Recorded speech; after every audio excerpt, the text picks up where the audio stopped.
আসসালামু আলাইকুম, welcome back to my world. আশা করি কাছে দূরে যে যেখান থেকে আমার ভিডিওটি দেখছেন সবাই অনেক বেশি ভালো আছেন।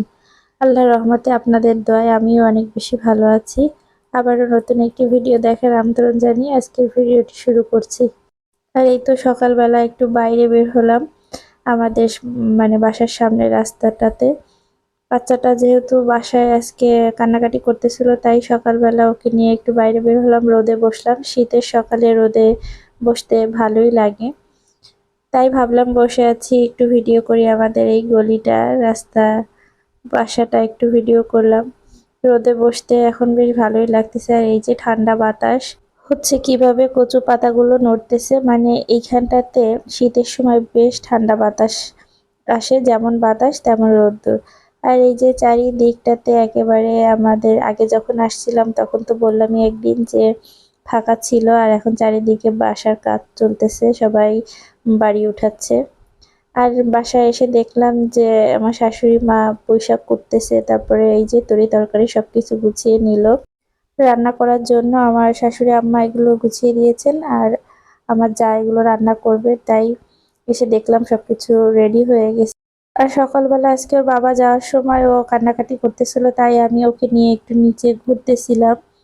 আর এর মধ্যে এসে দেখি তো সবকিছু গোছানো হয়ে গেছে। আমি এসে আবার ভাবলাম যে কতগুলো গরম মশলা ছিল, তারপরে জিরা, এগুলো একটু রোদ দিয়ে নিয়ে আসি। দেখা যায় যে মেলা দিন এইভাবে থাকলে একটা কেমন হয়ে যায়, আর রোদে দিলে তো ভালো থাকে। তাই আমার শাশুড়ি আম্মা বলতেছিল যে এগুলো একটু রোদ দিয়ে নিয়ে আসি, তাই আমি আবার সবকিছু এইভাবে ঢেলে সুন্দর করে দিচ্ছিলাম রোদে দেওয়ার জন্য। আর জিরাটা এখানে এটাই হচ্ছিল না, পরে ছাদে নিয়ে আরেকটা পাত্রে ঢেলে সুন্দর করে পাতলা করে রোদ দিয়ে নিয়ে আসছিল। আর বাসায় ভরপুর মানুষ থাকলে হয় কি, সবকিছু খেয়াল করা হয় না। তো দেখা যায় যে একটা করতেছি তো আরেকটা ভুলে যাই, এভাবে অনেক কিছু আবার নষ্টও হয়ে যায়। যাই হোক, আজকে এটা রোদ দিয়ে ভালো করে রেখে দিলে অনেকটা দিন চলে যাবে। আর এই যে আমার জায়ের রান্না করাও এদিকটাতে হয়ে গেছে। আর আমার ভিডিওতে দেখবেন এই শীতে আমি ফুলকপিটা একটু বেশি খাই, আমার ফুলকপি তরকারিটা অনেক ভালো লাগে। আপনাদের কার কার ফুলকপি ভালো লাগে অবশ্যই আমাকে কমেন্টে জানাবেন। আর ভিডিওটা দেখার শুরুতেই আমার ভিডিওতে লাইক দিয়ে কমেন্ট করে অবশ্যই আমার পাশে থাকবেন। আর এই যে আমিও পাশাপাশি একটু টুকটাক করে কাজ করে দিচ্ছিলাম। দেখা যায় কি, বাসায় মানুষজন আসলে কাজ করতেও ভালো লাগে, কাজের একটা এনার্জি থাকে, রান্না বান্না বলেন আর যা কিছুই বলেন না কেন। আর যখন বাসায় একা থাকি তখন তো দেখা যায় ওই নিজের মতো করে কখন রান্না করব, কখন খাবো, মানে ওইটা যখন সময় পাই তখনই করা হয়, ওইভাবে কোনো টাইম থাকে না। বাচ্চা ঘুমাবে তারপরে করব। কিন্তু বাসায় মানুষ থাকলে রান্না বান্না বলেন আর যে কাজটাই হোক না কেন, একটা তোড়জোড় থাকে, সময় মতো সবকিছু হয়ে যায়, বেশ ভালোই লাগে। আর এই তো কথা বলতে বলতে এদিকে সব রান্না বান্না, ভাত রান্নাও হয়ে গেল, সবকিছুই কমপ্লিট রান্না বান্না। দেখা যায় কি, আমার যা যদি আমার বাসায় আসে ওই রান্না করে, আমাকে রান্না করতে দেয় না, বলে যে আমি রান্না করব। যদিও রান্না করি মাঝে মধ্যে, জোর করে রান্না করলে করি, কিন্তু ওই দেখা যায় সবসময় রান্না বান্না করে, আর ওর হাতে রান্নাও অনেক সুন্দর।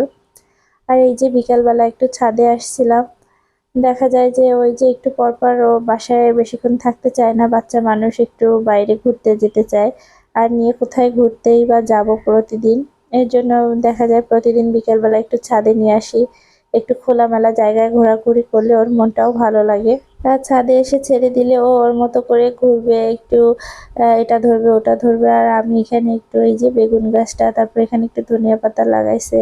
আর এই যে এই বেগুন গাছটায় বেশ ভালোই বেগুন দিল, অনেক কয়টা, ছোট্ট একটা গাছ। তারপরে বিকালের কিছুক্ষণ পরে আবার আমার শাশুড়ি মা আর যা চলে যাচ্ছে, ওরা ছিল সপ্তাহখানিক, এবার এখন চলে যাচ্ছে, বাসায় কাজ আছে। আর আসলে দেখা যায় কি, বাসায় মানুষজন থাকলে বাচ্চারাও একটু আনন্দ করতে পারে, আমারও মনটা ভালো লাগে। যাই হোক, মন খারাপ করে আর কি আর করার, চলে তো যেতেই হবে। আজকের ভিডিওটা এই পর্যন্তই। পরবর্তী আরো একটি ভিডিও দেখার আমন্ত্রণ জানিয়ে আজকের ভিডিওটা এখানেই শেষ করছি। আসসালামু আলাইকুম, আল্লাহ হাফেজ।